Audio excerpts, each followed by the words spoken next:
Our story today is called The Law of Life. It was written by Jack London. Here is Shep O'Neill with the story. The old Indian was sitting in the snow. It was Koskoosh, former chief of his tribe. Now, all he could do was sit and listen to the others. His eyes were old. He could not see, but his ears were wide open to every sound. Aha! That was the sound of his daughter, Sitkumtuha. She was beating the dogs, trying to make them stand in front of the snow sleds. He was forgotten by her, and by the others, too. They had to look for new hunting grounds. The long, snowy ride waited. The days of the Northlands were growing short. The tribe could not wait for death. Koskoosh was dying. The stiff, crackling noises of frozen animal skins told him that the chief's tent was being torn down. The chief was a mighty hunter. He was his son, the son of Koskoosh. Koskoosh was being left to die. As the women worked, old Koskoosh could hear his son's voice drive them to work faster. He listened harder. It was the last time he would hear that voice. A child cried, and a woman sang softly to quiet it. The child was Kuti, the old man thought. A sickly child. It would die soon, and they would burn a hole in the frozen ground to bury it. They would cover its small body with stones to keep the wolves away. Well, what of it? A few years, and in the end, death. Death waited, ever hungry. Death had the hungriest stomach of all. Koskoosh listened to other sounds he would hear no more. The men tying strong leather rope around the sleds to hold their belongings. The sharp sounds of leather whips ordering the dogs to move and pull the sleds. Listen to the dogs cry, how they hated the work. They were off. Sled after sled moved slowly away into the silence. They had passed out of his life. He must meet his last hour alone. But what was that? The snow packed down hard under someone's shoes. A man stood beside him and placed a hand gently on his old head. His son was good to do this. He remembered other old men whose sons had not done this, who had left without a goodbye. His mind traveled into the past until his son's voice brought him back. "It is well with you?" his son asked. The old man answered, "It is well."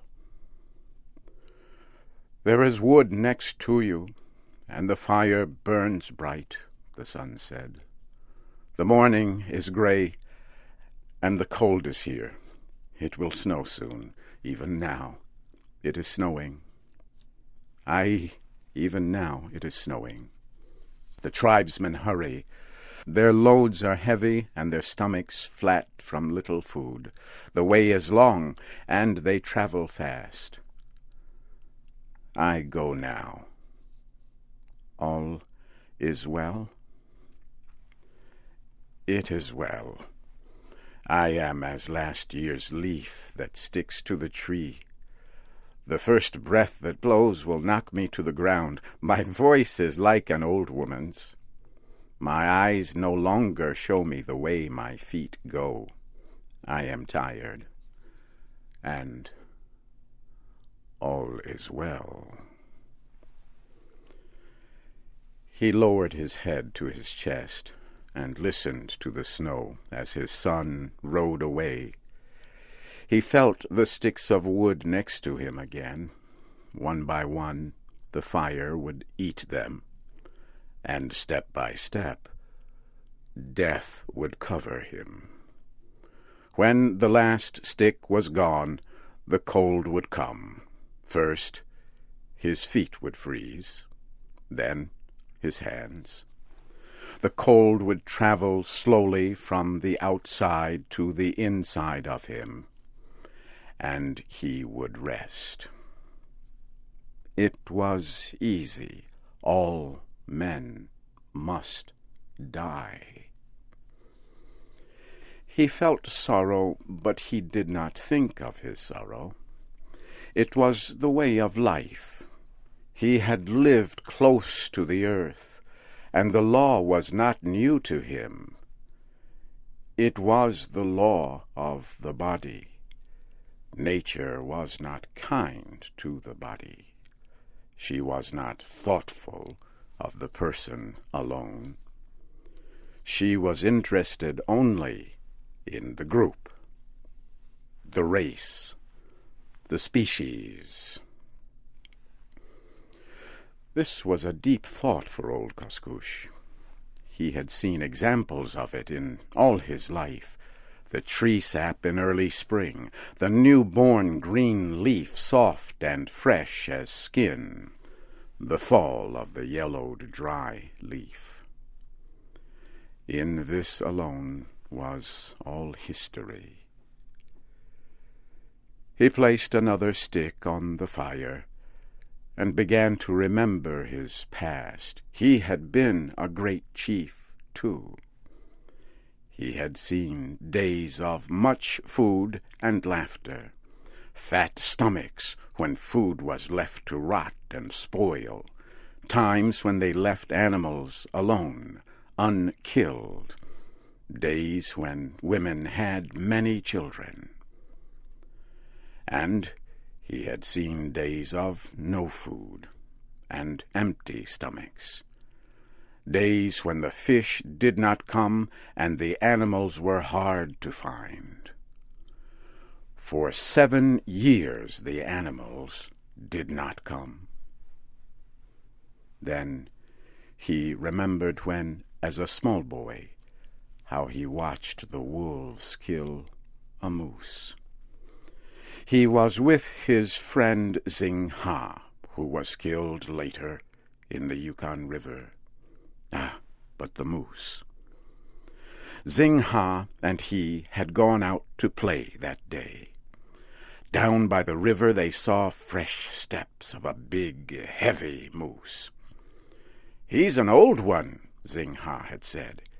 "He cannot run like the others. He has fallen behind. The wolves have separated him from the others. They will never leave him." And so it was. By day and night, never stopping, biting at his nose, biting at his feet, the wolves stayed with him until the end. Zing-ha and he had felt the blood quicken in their bodies. The end would be a sight to see. They had followed the steps of the moose and the wolves. Each step told a different story. They could see the tragedy as it happened. Here was the place the moose stopped to fight. The snow was packed down for many feet. One wolf had been caught by the heavy feet of the moose and kicked to death. Further on, they saw how the moose had struggled to escape up a hill. But the wolves had attacked from behind. The moose had fallen down and crushed 2 wolves. Yet it was clear the end was near. The snow was red ahead of them. Then they heard the sounds of battle. He and Zing-ha moved closer on their stomachs so the wolves would not see them. They saw the end. The picture was so strong it had stayed with him all his life. His dull, blind eyes saw the end again, as they had in the far-off past. For long, his mind saw his past. The fire began to die out, and the cold entered his body. He placed 2 more sticks on it, just 2 more left. This would be how long he would live. It was very lonely. He placed one of the last pieces of wood on the fire. Listen, what a strange noise for wood to make in the fire. No, it wasn't wood. His body shook as he recognized the sound. Wolves. The cry of a wolf brought the picture of the old moose back to him again. He saw the body torn to pieces, with fresh blood running on the snow. He saw the clean bones lying gray against the frozen blood. He saw the rushing forms of the gray wolves, their shining eyes, their long wet tongues, and sharp teeth. And he saw them form a circle and move ever slowly, closer and closer. A cold, wet nose touched his face. At the touch, his soul jumped forward to awaken him. His hand went to the fire, and he pulled a burning stick from it. The wolf saw the fire, but was not afraid. It turned and howled into the air to his brother wolves. They answered with hunger in their throats and came running. The old Indian listened to the hungry wolves. He heard them form a circle around him and his small fire. He waved his burning stick at them, but they did not move away. Now, one of them moved closer, slowly, as if to test the old man's strength. Another and another followed. The circle grew smaller and smaller. Not one wolf stayed behind. Why should he fight?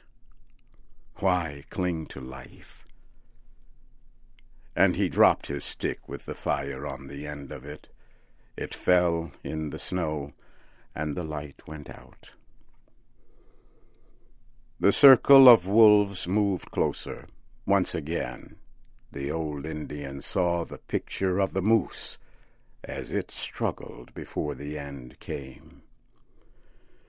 He dropped his head to his knees. What did it matter after all?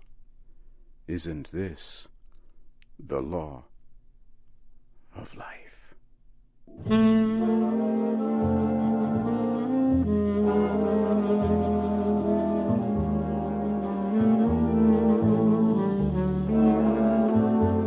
You have just heard the American story, The Law of Life. It was written by Jack London. Your storyteller was Shep O'Neill.